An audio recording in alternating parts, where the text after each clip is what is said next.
अस्सलाम वालेकुम दोस्तों, ये देखें मेरी इंग्लिश अंगूरा की फ़ीमेल है।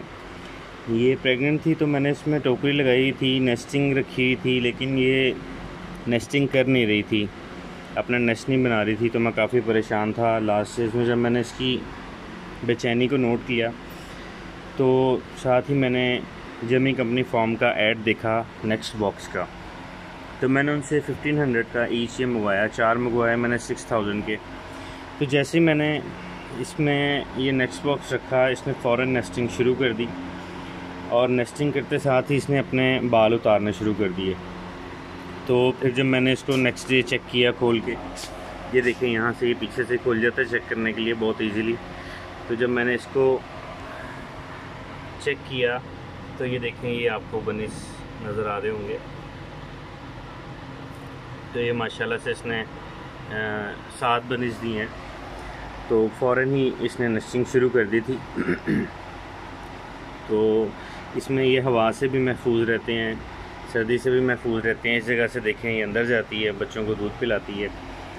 तो अगर ये जल्दी बाहर आए तो मैं इसको बंद कर देता हूँ साइड से थोड़ी देर, ताकि ये अंदर रहती है और अच्छी तरह बच्चों को दूध पिला लेती है, तो ये टेंशन भी नहीं रहती। तो दूसरा मेरा सब आप भाइयों को यही मशवरा है कि आप बजाय इसके कि टोकरियाँ रखें, सस्ता काम करें। लोग कहते हैं जी सस्ता काम कर लें, पैसे ना खर्चें, लेकिन ये है कि ये इंग्लिश नस्ल है।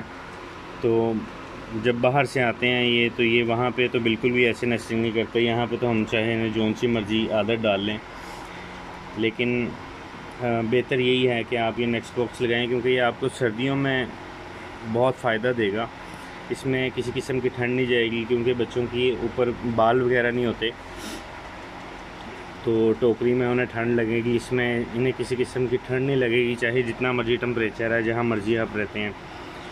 तो मेरा सब आप भाइयों को ये मशवरा है कि आप जमी रैबिट कंपनी से ये बॉक्स मंगाएं, क्योंकि ये सस्ता भी है। अदरवाइज़ आप ख़ुद बनवाएंगे आपको ये महंगा पड़ेगा, तो इस तरह ही आपको सस्ता पड़ता है। आप ये वहाँ से मंगवाएं और इसमें ब्रीडिंग कराएं, इंशाल्लाह आपको रिज़ल्ट्स अच्छे मिलेंगे। Thank you so much. अल्लाह हाफ़िज़।